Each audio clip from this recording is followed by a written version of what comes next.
هاتي لي بقى أي صينية عندِك وشوفي فكرتنا النهارده علشان بجد هتعجبِك أوي. كالعادة حبايبي ما تنسونيش من دعمكم بلايك وشير على الفيديو وتعليق حلو زي قلوبكم، يالّا نسمي ونصلي على رسول الله. أول حاجة أنا جبت الصينية بتاعتي وحطيت فيها كوباية الألمونيا دي، أنا باشتريها جاهزة يعني. عند أي حد اللي هو عنده الأطباق اللي هي الجاهزة بتدخل الفرن دي. بس كده هادهنها بس كده مسحة من الزيت كده بالفرشة بتاعتي، أهم حاجة كل الجوانب تدهنيها بالشكل اللي أنتم شايفينه ده. تمام كده، أهم حاجة تغلفيها كويس جدًا علشان خاطر ما تلزقش فيها الحاجة اللي هنحطها فيها، بس كده هنركنها على جنب وهنحضّر معانا نُص كوباية من المَيّة وكوباية من اللبن. كوباية اللبن دي هاحط عليها معلقتين هرميين كده من النشا، وأدوّبهم كويس جدًا كده وأسيبهم في ريحي، دي أهم خطوة، أنا عايزاكِ تحضّريهم كده قبل ما تشتغلي في أي حاجة، أهم حاجة تدوّبي النشا كويس كده في اللبن. هنجيب بقى البوتاجاز بتاعنا وهنحط فيه طاسة، هنحط عليه الطاسة وهنحط هنا كوباية من السكر، وهنبتدي إن إحنا نسيّح السكر كويس جدًا لغاية أمّا يسيح معانا بس ويتحرق معاكِ. هننزل عليه بنُص كوباية من المَيّة، وبعد ما يفُك معانا كده بعد ما السكر المتكرمل ده فَك معانا بنُص كوباية مَيّة، هننزل هنا بالكوباية اللبن اللي إحنا حاطين لها معلقتين من النشا. بعد ما قوامها تقِل معايا كده هانزل هنا بمعلقة كبيرة من الزبدة.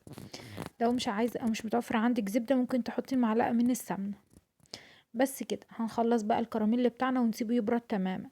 هنحط هنا نجيب الخلاط بتاعنا، معايا هنا 3 بيضات بدرجة حرارة المطبخ طبعًا، وعليهم كيس من الفانيليا، هاحط كمان كوباية ومعلقة كبيرة من السكر، هانزل عليهم بربع كوباية من الزيت، هانزل كمان بكوباية من اللبن.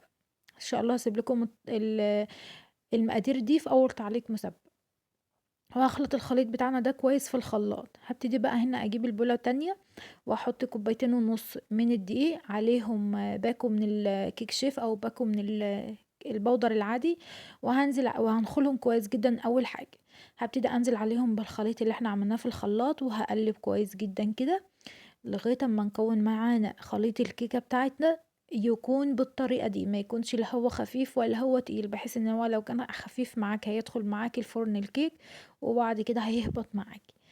أهم حاجة يكون قوامه بالشكل اللي أنتم شايفينه ده. هنجيب بقى طبق تاني كده وهنحط فيه ربع المقدار بتاع العجين بتاع عجينة الكيك دي، ربعه بس.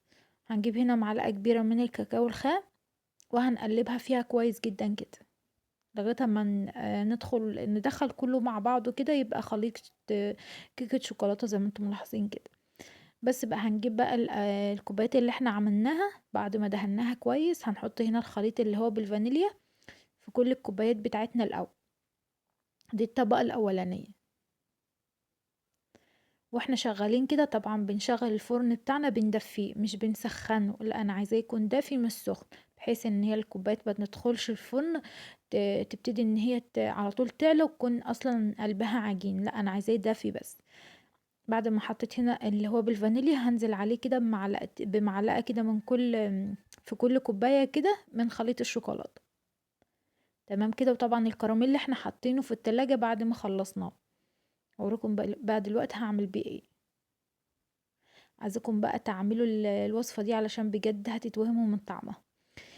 هاجيب هنا شوكة أو أي حاجة وأقلب زي ما أنتم ملاحظين كده، حاجة بصوا يعني حاجة رايحة جاية كده، مش تقليب اللي هو تدخلي كله في بعضه تاني لأ، يعني بس بتعملي تمويجات كده في الكيك بتاعك. تمام كده، هابتدي بقى أجيب هنا الكراميل اللي إحنا عملناه وحطيناه في التلاجة وأحط في كل كوباية معلقة، معلقة من الكراميل بتاعنا ده، أهو بالطريقة دي. هتحطيها بقى في الرف الوسطاني لغاية أمّا تستوي معاكِ، ممكن تاخد أقل من ساعة على حسب درجة حرارة الفرن بتاعِك. هتحطيها على درجة حرارة متوسطة 180 وهتسيبيها في الرف الوسطاني لغاية أمّا تتحمر كده، لو عايزة تاخد وش شغّلي لها الشواية، تمام كده، وتطلع بالحلاوة والجمال اللي أنتم شايفينها دي. هتملى الكوباية كده وتنفش وتبقى هشة وما شاء الله تحفة.